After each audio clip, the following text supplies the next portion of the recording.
ચાલો મિત્રો, આપણે દિલીપભાઈની વાડીએ આવી ગયા છીએ. હવે દિલીપભાઈનો ફોન હતો કે એમની વાડીએ સાપ છે, તો દિલીપભાઈને પૂછીએ કે સાપ કઈ જગ્યાએ છે.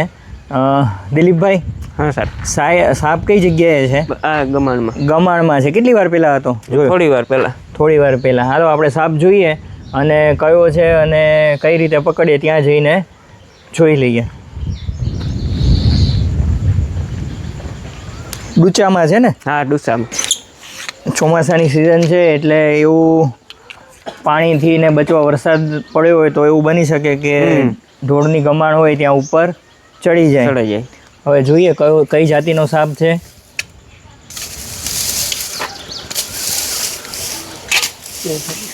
આ બાજુ નીકળે છે.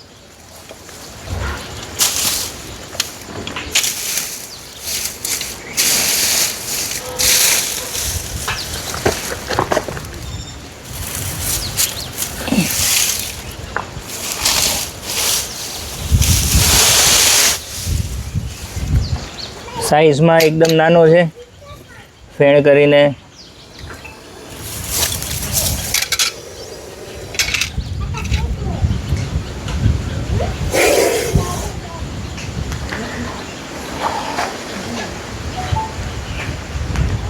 સાઈઝમાં એકદમ નાનો, ઘણો નાનો ના કહેવાય, પણ પાછળ ચશ્મા જેવું ત્રિશૂળનું નિશાન દેખાય છે. એના ઉપરથી ખબર પડે કે સ્પેક્ટિકલ કોબરા છે, દ્વિચશ્મી નાગ છે. અને આગળથી આપણે જોઈએ તો ખબર પડે કે આગળની સાઈડ પણ બે કાળો ભાગ છે ગળાના ભાગે, એટલે શંકરના ગળામાં નિશાન હોય એવું નિશાન છે. એટલે આપણે કહી શકીએ કે નાગ એટલે ટૂંકમાં કોબરા છે. અંગ્રેજીમાં નામ સ્પેક્ટિકલ કોબરા, ગુજરાતીમાં નાગ છે. હવે દિલીપભાઈ, આના માથા ઉપર છે ને બે ઉપસેલા ભાગ છે અહીંયા પાછળની સાઈડ. હા, માથાના ઉપરના ભાગ, તો ત્યાં એને ઝેરની ગ્રંથિ હોય. આપણે એને પૂરી લઈએ, પછી બોટલ આપજો ને.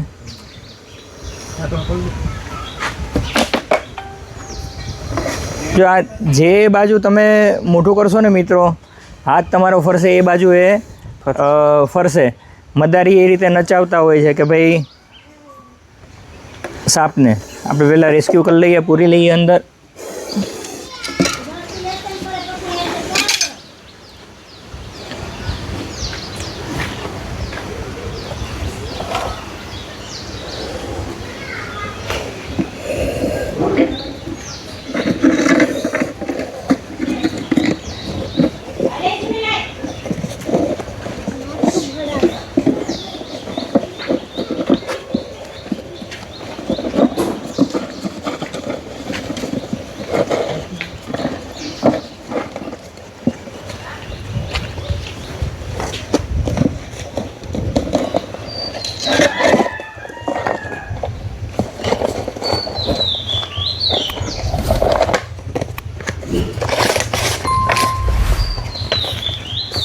ચાલો મિત્રો, સાપ રેસ્ક્યુ થઈ ગયો છે.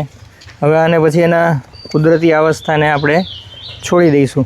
આ સાપ છે નાગ છે, ઝેરી છે કે બિનઝેરી? હા, કોબરા અંગ્રેજીમાં કોબરા, ગુજરાતીમાં નાગ. અને ગુજરાતમાં જે 4 ઝેરી સાપો જોવા મળે છે એમાંનો આ એક ઝેરી સાપ છે. આમાં આપણે શું કાળજી રાખવી પડે કદાચ ને આપણે ખેતરમાં કામ કરતા હોય?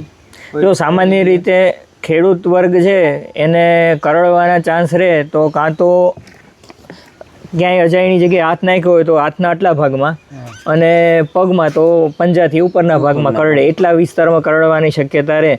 તો સામાન્ય રીતે આપણે શું કરવું કે જો આપણામાં ગેરમાન્યતાઓ ફેલાયેલી છે કે ચેકો મારી નાખે, પછી આંગળીમાં કઈડો હોય કે હાથમાં કઈડે તો એટલી 2 આંગળીઓ કાપી નાખે, બરાબર. પછી આપણે બધા કહેતા હોય કે ભૂવા આગળ જાય તો ભૂવા કે જે કહેવાય ઝેર ચૂસીને કાઢી લે, તો ચૂસીને કાઢવું નહીં, ચૂસવું નહીં, બરાબર. આ બધી વસ્તુઓ કેવી છે કે આટલું શું ના કરવું જોઈએ. તો ક્યાંય સાપનો દંશ થાય તો એ ભાગને આંગળીને કાપવી નહીં, પછી ચૂસીને કાઢવું નહીં, અને એ ભાગને બહુ હલનચલન કરાવવું નહીં.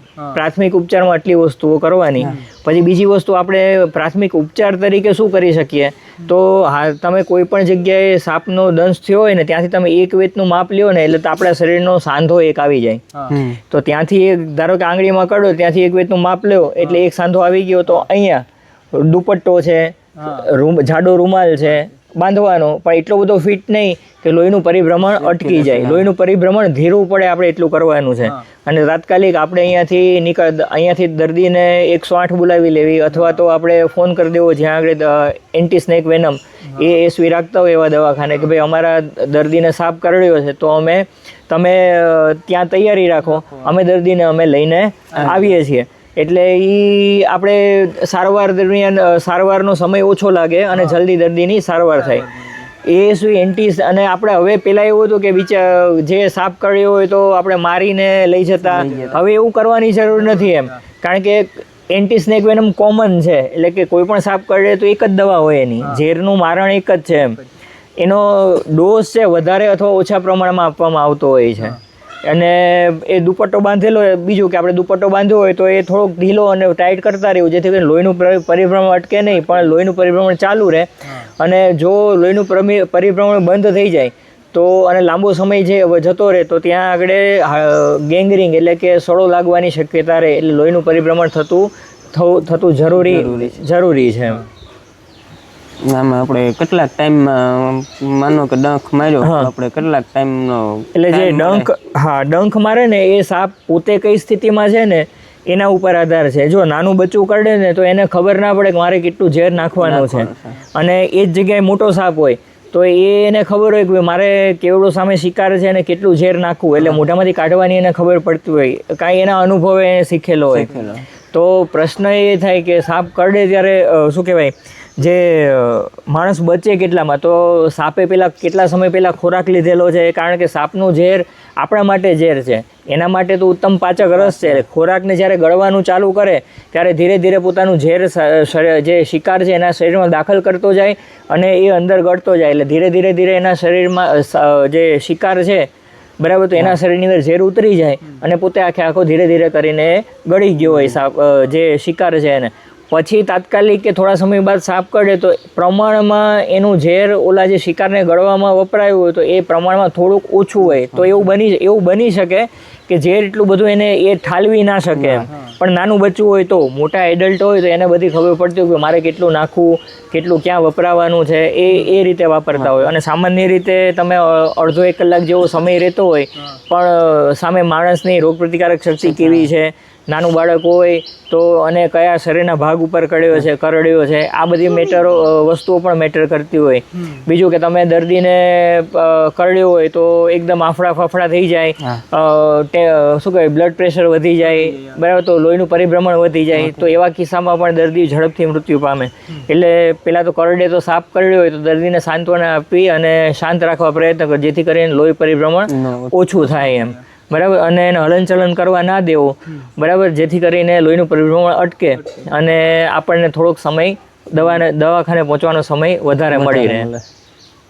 આપણે ઝેરી છે કે બિનઝેરી કેમ ખબર પડે? જો ગુજરાતમાં મુખ્ય 4 ઝેરી સાપ છે. એક નાગ બરાબર, બીજો છે નાગને ઓળખવો હોય તો જ્યારે જો નાગ ફેણ આપણને કરે તો આપણને ડરાવવા માટે નથી કરતો, પણ એ પોતે ડરી જાય છે. માણસના સંપર્કમાં આવે એટલે એ પોતે ડરે છે. એ પોતે ડરી જાય એટલે શું કરે કે એ સામેવાળાને દેખાડે કે હું તમારા કરતાં પણ મોટો છું, એટલે એ ફેણ કરે અને આપણને ચેતવે કે ભાઈ મારી રેન્જમાં ના આવતા, મારાથી દૂર જતા રહો, નકર હું બાઇટ કરી લઈશ, બટકું ભરી લઈશ બરાબર. એટલે આ સાપ એવો છે કે જે ચેતવે છે. આ એક ઝેરી નાગની નિશાની બરાબર, ઝેરી સાપની ફેણ કરે તો સમજી લેવાનું કે એ સાપ ઝેરી હોય. માથું ઊંચું કરવું અને ફેણ કરવી એ 2 વસ્તુ અલગ છે બરાબર. ખાલી માથું ઊંચું કરીને ઊભા રહેતા હોય તો ઝેરી હોય એવું જરૂરી નથી બરાબર. ધામણ છે, બ્રોન્સબેક ટ્રી સ્નેક છે, ડેંડુ છે, આ બધા સાપો છે ને પોતાની ડોક ઊંચી કરી અને ચાલતા હોય તો આપણને એમ લાગે કે ફેણ કરે છે. ના, પણ ફેણ કરે એટલે આગળનો ભાગ હુડ એટલે કે આવી રીતના પોળો થાય તો જ આપણે સમજી શકીએ કે એ નાગ છે બરાબર. હા, એટલે નાગના પ્રકાર હોય, સ્પેક્ટિકલ કોબરા, પછી આખો કાળો. નાનું બચ્ચું હોય ત્યારે એ નિશાન એકદમ સ્પષ્ટ હોય, જેમ મોટો થતો જાય એમ એ નિશાન આછા થતા જાય, અને અમુકમાં ઘાટા હોય પણ એનો આખો બ્રાઉન કલર, રાખોડી કલર જેવો હોય તો એને નિશાન સ્પષ્ટ હોય. પછી કાળા કલર ઉપર નાગ જતો હોય બરાબર, આખો કાળો હોય તો જેમ ઉંમર વધતી જાય એમ તો આખો કાળો થઈ જાય, અને એ નિશાન થોડા ધીરે ધીરે ઓછા થવા માંડતા હોય છે. બીજો છે કાળોતરો. તો સામાન્ય રીતે કાળોતરો છે એ જાંબુડિયા કલર જેવો હોય અને એના શરીર ઉપર સફેદ કલરના પટ્ટા હોય. અને એ સાપ કેવો નિશાચર છે, એટલે મોટે ભાગે રાત્રે નીકળતો સાપ છે. એટલે કે ખેડૂતો જ્યારે પાણી વારવા કે રાતના ખેતરમાં જતા હોય ત્યારે કન્ફ્લિક્ટ એમને અને સાપના ભેગા થવાના ચાન્સ વધારે રહે. અને કાળોતરો છે એ નિશાચર છે, રાત્રે શિકારની શોધમાં નીકળે છે. દિવસ દરમિયાન કોઈ એક બખોલ કે એવી અવાવરું જગ્યા હોય ત્યાં પડ્યો રહે અને રાત્રે શિકાર કરવા નીકળે. રાત્રે ખેડૂત વર્ગ જે છે કામ કરવા નીકળે તો એના કરડવાના ચાન્સ ઘણા વધી જતા હોય છે.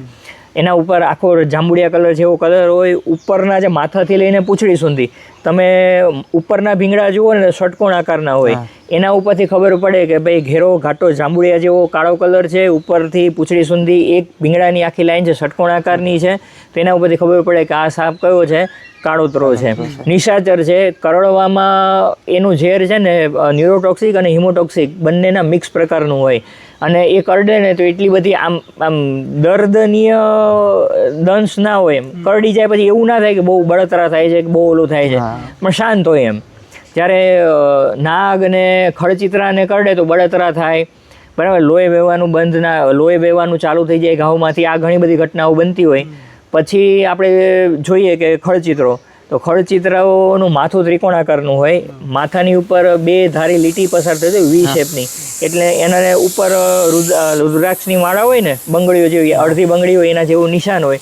તો એના ઉપરથી આપણને ખબર પડે કે ભાઈ આ ખડચિત્રો છે. અને એની નાકની અંદર ઘ્રાણેન્દ્રિય જે નસકોરા છે એ બીજા સાપના પ્રમાણમાં મોટા છે. એટલે શું કરશે, એ એકદમ ઊંડો શ્વાસ લઈ અને બહાર કાઢશે એટલે કુકરની સિસોટી વાગતી હોય ને એવો અવાજ આવે. એટલે એ જ્યારે ગુસ્સામાં હોય કે એની આજુબાજુથી બહુ ગતિવિધિ હલનચલન થવા માંડે, બરાબર, ત્યારે આપણને ખબર પડી જાય કે કુકરની સિસોટીની જેમ વિસલિંગ કરવા માંડે. એટલે આપણને ખબર પડે કે ભાઈ આ સાપ છે એ ખડચિત્રો છે. દેખાવે એકદમ જાડો છે અને અજગરનું બચ્ચું હોય ને એવું લાગે. એટલે લોકો એને સામાન્ય રીતે શું કહે છે કે ભાઈ આ અજગરનું બચ્ચું છે, બરાબર. એ 3 સાપ ઝેરી થયા. બીજો છે ફુરસો, એટલે 100 સ્કેલ વાઇપર. 100 સ્કેલ વાઇપર એટલે 100 એટલે કે કરવત. તો એ જ્યારે ગુસ્સે થાય અથવા તો એટેક કરવાના મૂળમાં હોય ને ત્યારે એ છે ને કરવતની જેમ પોતાના ભીંગડા પરસ્પર ઘસે અને એનાથી કરવતનો કર એવો અવાજ આવે. અને એનાથી એ પણ વાઇપર ફેમિલીનો સભ્ય છે. એટલે કે રસલ્સ વાઇપર અને સોસ્કેલ વાઇપર એ બંને વાઇપર ફેમિલીના છે, વાઇપર કુળના સાપ છે. એટલે એના માથા હંમેશા ત્રિકોણ હોય, બરાબર. તો એનું પણ માથું ત્રિકોણાકારનું છે અને એના માથા ઉપર તીર જેવી નિશાની જોવા મળે.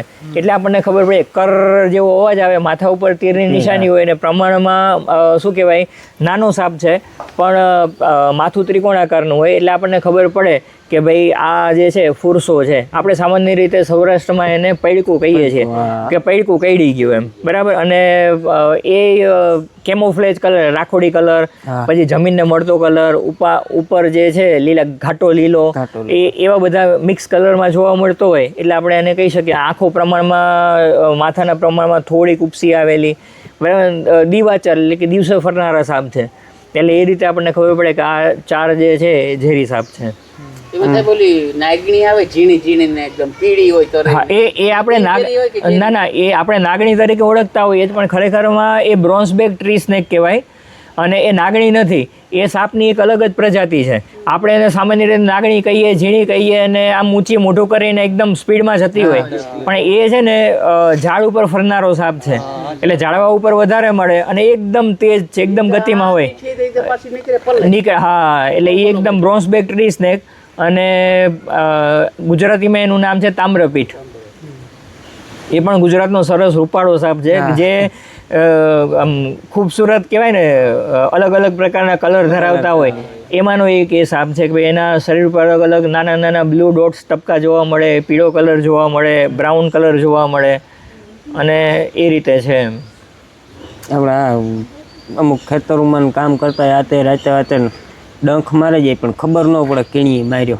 હા, એટલે જો સામાન્ય રીતે સાપ કરડે ને, સાપ ઝેરી હોય ને તો ઝેરી સાપ કરડે ત્યારે લાક્ષણિકતા શું, તો એક તો આંખે અંધારા આવવા માંડે, પછી ઘાવ ઉપર બળતરા થાય, બળતરા ના થાય તો ઘાવ ઉપર સોજો ધીરે ધીરે આવવા માંડે, પછી દર્દીને જો સાપ કર્યો તો વોમિટિંગ, ઉલટી ચાલુ થઈ જાય.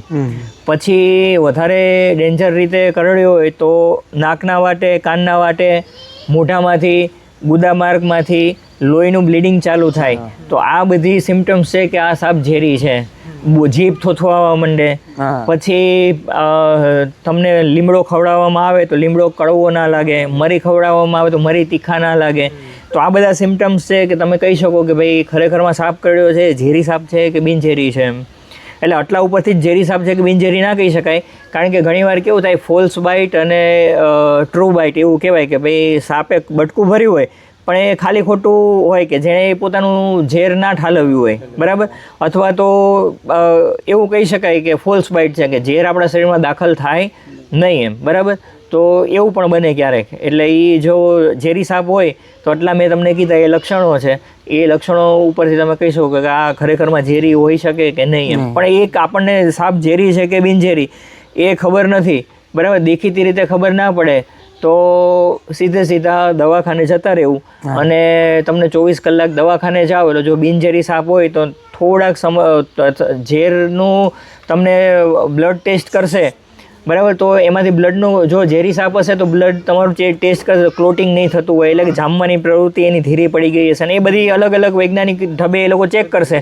ઇન બિટવીન જો ઝેરી સાપ નહીં હોય ને તો એ લોકોને ખબર, ટૂંકમાં શંકા હશે તમને ત્યાં 24 કલાક માટે રાખે કે અડધો કલાક બેસો, 24 કલાક બેસો, બરાબર. કે પછી તમને ખરેખર રિલેક્સ છે, કંઈ થતું નથી, ઓબ્ઝર્વેશનમાં 24 કલાક રાખે તો ત્યાં થોડીક વાર આ દવાખાને બેસો. અને જો ખરેખર ઝેરી સાપ હોય તો ત્યાંથી જ ઇલાજ એ લોકો ચાલુ કરી દે. અને અધરવાઇઝ તમને કંઈ ના થતું હોય, સિમ્ટમ્સ એના કોઈ બિનઝેરી સાપ હોય ને કંઈ થાય નહીં, તો એ પછી અડધો કલાક, 2 કલાક પછી તમને છૂટા કરી દે. એટલે દવાખાને આપણને ખબર પડે કંઈ કરડ્યું છે ને ખબર નથી પડતી ઝેરી સાપ છે કે બિનઝેરી છે કે શું છે, તો સીધા દવાખાને જતું રહેવું, બરાબર. પણ દર્દીને એક ધ્યાન રાખવું કે હલનચલન બહુ ના કરાવવું અને આજુબાજુએ ટોળું વળીને ના કરવું. પછી આપણે માન્યતા હોય કે દૂધ પીવડાવીએ, છાશ પીવડાવીએ, તો એને એવા કોઈ પીણા ના આપવા, બરાબર. એ પાણી માંગે તો બને ત્યાં સુધી પાણી, ઠંડા પીણા, છાશ, દૂધ એવું બધું ટાળવું. સીધું દવાખાને લઈ જવું, કારણ કે આ બધી માન્યતાઓ પ્રમાણે આપણે કહીએ કે ભાઈ પાણી પાવો, દૂધ પાવો, છાશ પીવડાવો એટલે કે શરીરની સાતા થાય, ઠંડુ પડે. પણ એવું કંઈ કરવાની જરૂર નથી. માનસિક દર્દી સ્વસ્થ રહે એનું ધ્યાન રાખીને સીધું દવાખાને લઈ જવું. પછી ઓલા પાણીમાં આપણે અમુક ટાઈમે બહુ મોટા સાપ જોવા મળે, એ ઝેરી હોય કે બિનઝેરી હોય? જો મીઠા પાણીની અંદર રેતો સાપ હોય ને, એટલે કે જો કોઈ પણ સાપ છે ને એ સામાન્ય રીતે જમીન ઉપર ફરનારા સાપ છે ને એ 5 મિનિટ સુધી, 5 થી 7 મિનિટ સુધી પોતાનો શ્વાસ રોકશે અને પછી એ શ્વાસ લેવા માટે સપાટી ઉપર આવી જાય. એટલે કે એ વધારે લાંબો સમય સુધી પાણીમાં શ્વાસ રોકી શકતા નથી. હવે જે પાણીમાં રહેનારા સામાન્ય રીતે ડેંડુ છે, પછી શ્વાનમુખી સાપ કહેવાય છે. એ 2 સાપ જે છે ને પાણીની અંદર વસનારા સાપો છે, જે નાની નાની માછલીઓ છે, દેડકા છે, આ બધાનો શિકાર કરીને પાણીની અંદર રહીને જીવતા સાપ છે. તો એ સામાન્ય રીતે મીઠા પાણીના જે સાપ, જો બધા જ સાપ તરવૈયા સારા છે, બધા સાપને સારું તરતા આવડે છે, પણ જે આજે પાણીનો સાપ મેં તમને કીધા ડેંડુ છે, શ્વાનમુખી છે, તો આ બંને સાપો છે ને પાણીની અંદર રહેવાવાળા છે, અથવા દરિયા જ્યાં પાણીની અંદર કોઈ નદી કિનારે બખોલ હોય, તિરાડો પડી ગયો પથ્થરોની વચ્ચે, તો એવી જગ્યાએ રહે અને પોતાનું જીવન વ્યતીત કરતા હોય છે. અને મીઠા પાણીના બધા સાપ બિનઝેરી હોય છે. પણ દરિયામાં જાઓ તો દરિયાની અંદર ખારા પાણીના ઓલમોસ્ટ મોટાભાગના સાપ છે ને ઝેરી હોય છે. હા, પછી સાપ ઈંડા મૂકે તો એ કેટલે ટાઈમે થાય ને કેવી જગ્યાએ મેલે? સાપ છે ને એ સામાન્ય રીતે બે પ્રકારના સાપ હોય, જે ખડચિત્રો અને ફુરસો છે. તો એ પોતાની ઈંડા પોતાના પેટમાં જ સેવશે. ઈંડા બહાર નહીં મૂકે, બરાબર. પણ એ પોતાના પેટમાં સીધા ઈંડાનું સેવશે અને ચોક્કસ સમય આવે, ચોક્કસ વાતાવરણ મળે ત્યારે એમાંથી સીધા સાપમાં સીધા બચ્ચાને જન્મ આપશે. એટલે પહેલાં ઈંડા બનશે એના પેટમાં, એ ઈંડાને એના પેટમાં રાખશે અને એ પછી યોગ્ય સમયે યોગ્ય જગ્યા મળશે ત્યારે એ શું કરશે, પોતાના બચ્ચાને એમાંથી બહાર કાઢશે. એટલે અમુક સાપ સીધા બચ્ચાને જન્મ આપે છે, જેમ કે ખડચિત્રો અને ફુરસો. એની સાપેક્ષે તમે જુઓ કે નાગ છે કે કાળોતરો છે, તો એ સીધા ઈંડા મૂકે છે. લગભગ અંદાજે 15 થી 35 આ બધા જે અલગ અલગ પ્રકારના સાપો છે એ 15 થી લઈ અને 30-35 ઈંડા સુધી મૂકતા હોય છે. અને એ એવી જગ્યાએ ઈંડા મૂક્યા પછી સાપ સેવવા નથી રહેતા, પણ એ કોઈ એવી ચોક્કસ જગ્યાએ મૂકી દે કે જેથી કરીને ચોક્કસ ટેમ્પરેચર જળવાઈ રહેતું હોય. એ જ્યારે ઈંડામાંથી એના બચ્ચા બહાર નીકળે ત્યારે એ બચ્ચાને પૂરતી માત્રામાં ખોરાક મળી રહે અને હીટ એટલે કે ટેમ્પરેચર મેન્ટેન રહેતું હોય એવી જગ્યાએ મૂકે. ભેજ અને હ્યુમિડ અને ટેમ્પરેચર બંને વ્યવસ્થિત રીતે જળવાઈ રહેતું હોય ને એવી જગ્યાએ પોતે ઈંડા મૂકી દેશે. પણ એની સામે જે કિંગ કોબરા કે નાગ કહીએ બરાબર, રાજનાગ અથવા તો કિંગ કોબરા છે, આપણે ગુજરાતમાં જોવા નથી મળતો, પણ એ નાગ છે એ કેવું છે, એ પોતે સાપનો માળો બનાવે, એટલે કે પાંદડા આજુબાજુ સૂકો કચરો એ ઢગલો કરે અને એ ઢગલાની વચ્ચે ઈંડા મૂકશે અને જ્યાં સુધી ઈંડામાંથી બચ્ચા ના નીકળે ને ત્યાં સુધી જે ફિમેલ છે, નાગણ છે, એ એના બચ્ચાને સેવશે અને ઈંડામાંથી બચ્ચા બહાર નીકળે ત્યાં સુધી એનું ધ્યાન રાખે છે. જ્યારે આપણે બીજા સાપો ગુજરાતમાં જોવા મળતા સાપો છે એ આવી પ્રવૃત્તિ કરતા નથી એમ. આપણે દિલીપભાઈને ત્યાં સાપ જે પકડેલો એ હવે એને રિલીઝ કરી દઈએ, મૂકી દઈએ એના મુક્ત વાતાવરણમાં.